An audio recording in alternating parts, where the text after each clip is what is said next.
it's Jen here with another episode of Fun and Mindful Marketing TV.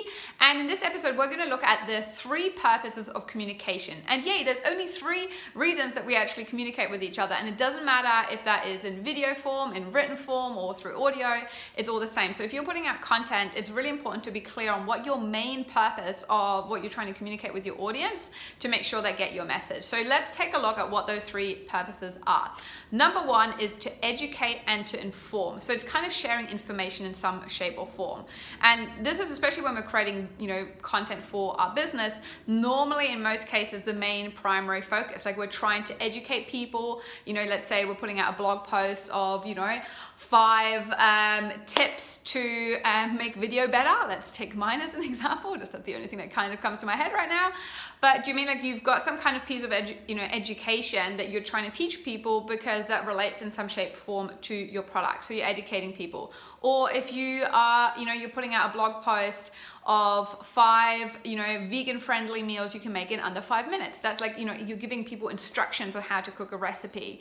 So there's always that kind of instruction education kind of format. And like I said, that's really often the really important one that we want to be focusing on when we're creating business content. The second purpose of communication is entertainment.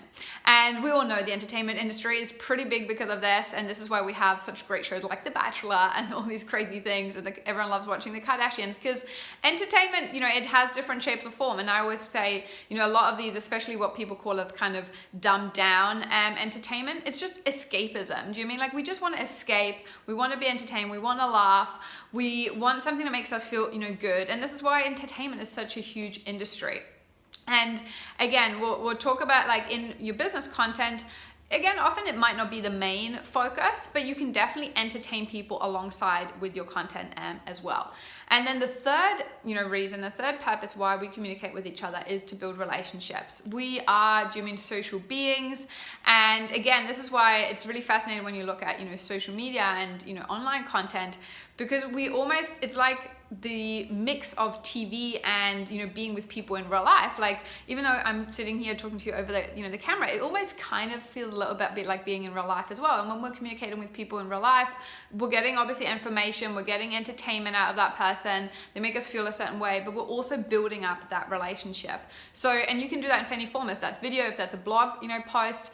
And again, I think, because we're having this more humanization of our brands, we really want to kind of make sure that we are building a relationship with our audience as well. So these are the 3 purposes, but what's really important is that you're clear on what's your major purpose. Like I said, if you can make your content, all 3 of them, that's fantastic. That's amazing. I definitely always try and do that, but you want to make sure that there's always like one primary focus. And you'll see different types of content have different focus points. Like a story that we show on Instagram stories is going to often be like to just purely build relationship. It's not to edit, or maybe a little bit of entertainment, but it's not its primary purpose to entertain, or the primary purpose is to, educate. It's maybe more sharing and like just building that relationship. So be clear next time when you create your content, really ask yourself, what is my primary purpose? I'd love to hear if this helps you in any shape or form. So feel free to, leave a comment, like the video, share it with anybody else that you think would find this useful.